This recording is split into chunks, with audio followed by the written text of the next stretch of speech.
Hello, my name is MattCBruno, and today I'm going to be talking about the pentatonic scales, both the major and the minor pentatonic scales specifically, and kind of going over what these mean. So just to first note, there's a plethora of different types of pentatonic scales. We're just going to be focusing on two today, again, the major and the minor, and we're going to focus on G major and E minor pentatonic specifically. That's not to say that there's not other pentatonic scales, and we should dive deeper into those later on. But for right now, for this lesson, we're just going to focus on those two. So the pentatonic scales are just 5 tones. That's pentatonic, so the prefix penta and then tonic. And so for major scales, that's going to be the first degree, the second, third, fifth, and sixth degree of the scale. What I mean by that is if you take a G major scale, again, because we're using the G here, so that would be G would be the root or the 1. So you have G, A, B, C, D, E, and F sharp as the 7th. So if you take those 7 tones and you just play the 1st, 2nd, 3rd, 5th, and 6th, you will get the major pentatonic. So for example, in G, we can just play those very simply. Just 1 octave across would be open G, first finger, 2nd fret on the G for the A note, 2nd finger on the 4th fret for B, then you're going to go open D, 2nd fret on the D string for E, and then up to the G on the 5th fret here. You can continue to go to a 2nd octave by playing the open A string, then 2nd fret on the A for the B note, 5th fret for the D, open E, and then 3rd fret on the E for the G note. And that would be a 2 octave G major pentatonic scale. The pentatonics are a very versatile group. They're used in a lot of different melodies and things like that. I Saw the Light is a very good example.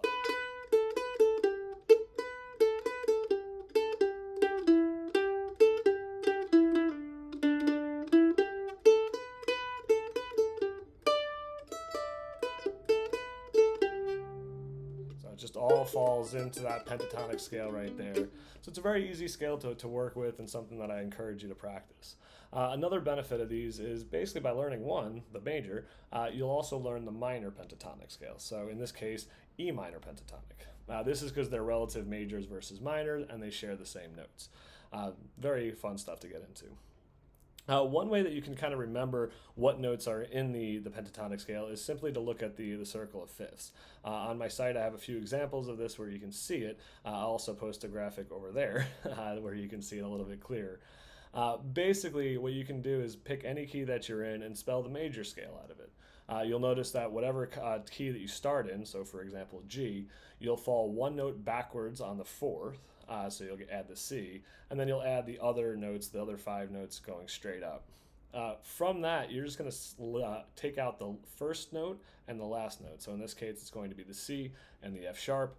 The remaining notes are going to be what's in the pentatonic scale for that major key, the G major in this case.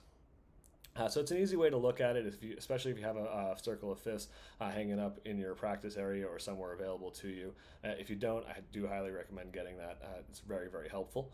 Also, check out some of my other stuff on the circle of fifths because there's a lot more to it than just what I'm pointing out here. Once you have the major, finding the minor is pretty simple. You just basically do the relative minor. So you take the E minor note here. You can also do the same thing with the circle just to find the minor scale. So once again, you'll light up on the circle of fifths the E minor scale, which looks the same as the G major, but with the tonic being on the E. And then in this case, you're going to knock off again the first and last note in that little semicircle, and that will give you the minor pentatonic for that as well. So 2 easy ways to do that. For general, what I recommend is kind of going through these scales and kind of breaking them down in 2 points. So starting off by writing a fretboard roadmap, which you can see on the lesson page for this. That's an easy way to kind of understand where on the fretboard each individual note is. I always recommend writing these out by hand when you can. Just something about writing it out by hand seems to help me, so I assume that that's a good way to do it. But once you get that written out, like down to the 15th fret, you can see that might be a little bit hard to use and hard to pare down. So you can make these into smaller subsets, and so there's a variety of ways you can chop up these subsets depending on what you feel comfortable with. So I provided with a few different options in terms of how you could break those down to make it a little bit simpler for you. So one of those examples we'll just start going over will be the first position of the G major pentatonic, which I already went through once, but that would be...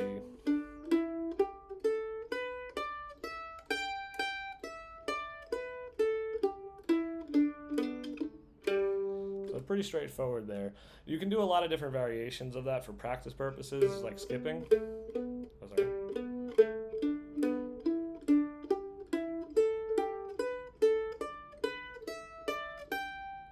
That's always a helpful way to kind of re-ingrain those notes into your head.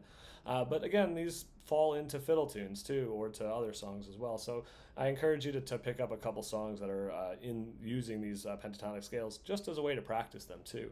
And then you can use that to kind of solo through and come up with some cool ideas as well. In my lesson, I provided a few different breakdowns, but I want to stress that doesn't mean that that's the only way that they can be broken down. There's a variety of different pathways to get to the same thing, and generally, as long as you're playing those notes in a comfortable position, that should be fine. The ones that I provided here, I use quite frequently myself, just because I feel like they're the easiest blocks to use. The second position that I have listed here, again going for G, it basically takes the open string here that we were using and just moves that G note down to the 5th fret. So we're just playing an octave of the original. And then we're just going to kind of play it just straight like an octave. So we're going to start here on the G, move up to the 5th fret on the D string, that would be the G note. Moving up to the 7th fret, that would be the A, 9th to the B note. Skipping over down to the A string to get D. Now you're going to get E with your middle finger on the 7th fret, and then the 10th fret will get the G with your pinky. You can continue this in the scale form. So if you're just playing free form, you also have that A coming up on the 5th fret here, the B on the 7th. The D coming up on the 10th, and you could continue to get the octave by shifting and then getting the E note with your middle finger on the 12th fret and the G with your pinky on the 15th. You don't necessarily have to do that, especially if you're soloing around here. You can just still use those notes and they'll still sound fine. So only come up there if you really want to come up. I know a lot of players get a little uncomfortable towards the top realm, so don't feel like you have to complete the whole scale. You can always end on a off tone, so to speak, or not the root, especially when you're soloing through. Another thing to note too on that topic is there's a couple notes behind here too. Where I started here on the 5th fret, you also have these two notes that are on the lower string, on the G string here.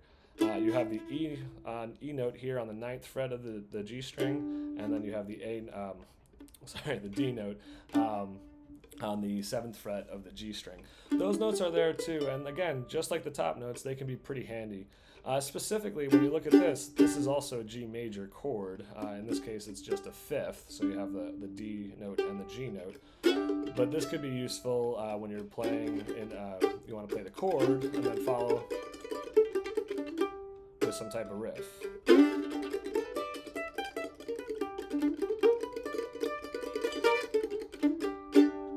So it's a helpful position. I use this one very frequently. I recommend really getting those two first positions down. They're very helpful. There's other positions too that kind of walk you further up the neck. I have a few examples of them on the site, so feel free to kind of go through those as well. The same principles that we have here apply to the minor scales as well. So pretty much everything we just did, you can also do with a minor pentatonic as well. We'll dive into some more examples of that at a different time though. I hope this helps. If you have any questions, feel free to reach out to me on my website, MattCBruno.com, and happy picking.